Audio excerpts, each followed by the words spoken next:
Good morning, everyone. In this class, we are going to discuss about von Thunen's model of agricultural land use. This is a geometry of land use. This is the person, Johann Heinrich von Thunen, German farmer and economist. In 1826, he published The Isolated State to decipher the specific economic and spatial factors that dictate the distribution of agricultural activities around a central market. The concept of isolated state is simplified scenario wiped clean of external factors, government interventions or trade restrictions. Okay, the scenario is wiped clean of external factors, any kind of government intervention and trade restrictions. This is the state of isolated state. The central market town in a single town sitting at the epicenter, serving as the sole market for all surrounding agricultural products. The relentless cost of distance to market plus transport cost is equal to crop size. Okay, crop size is depend upon distance to market and transportation cost of the product. The golden rule: the farther a parcel of land is from the epicenter, the higher the transportation cost. That means if farther a parcel of land is from the epicenter, farther distance, the higher the transportation cost. The single variable dictates whether a farmer raises livestock, grows vegetables or harvests timber. Okay, this rule, that means farther parcel land is from the epicenter and higher the transport cost. These rules determine whether farmer doing livestock farming or growing vegetables or harvest timber. Mapping the economic logic, the surrounding land will now be divided into 4 distinct concentric rings according to von Thunen.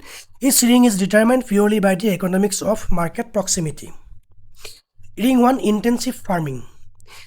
It is characterized by high value perishable goods must be cultivated here. High profit margins justify the expensive land closest to the epicenter, while extreme perishability demands zero transport delay.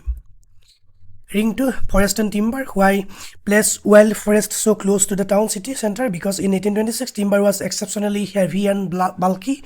Transporting it across long distance would immediately bankrupt the farmer, and making close proximity essential to justify the cost.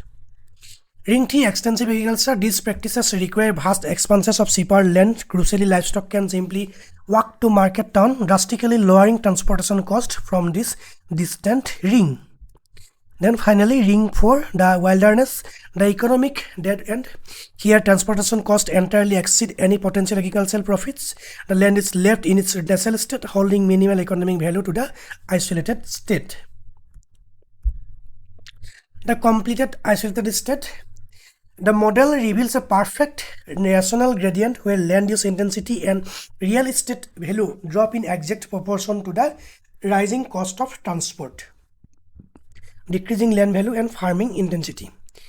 Okay, this direction, as we move from this center to the surrounding periphery regions, then that is ring 4.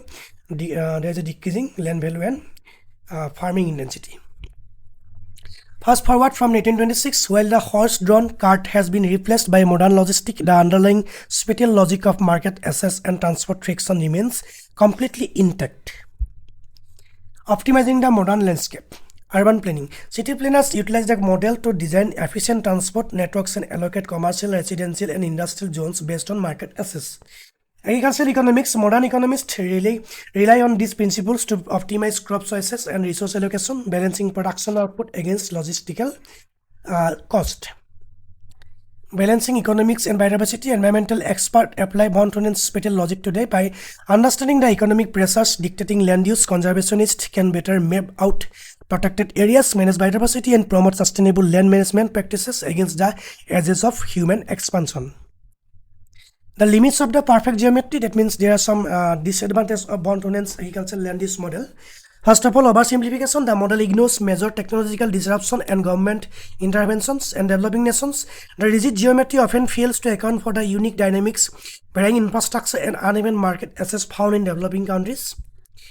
In 19th century map for a 21st century world. Johannes Heinrich von Thunen's 1826 thought experiment transcends its era. By recognizing the permanent friction of distance, it continues to guide modern economic vitality, sustainable land allocation, and fundamental shape of our world. Okay, that's all for today. If you have any doubt and query, just let me know in the comment section. Thanks for watching. Thank you.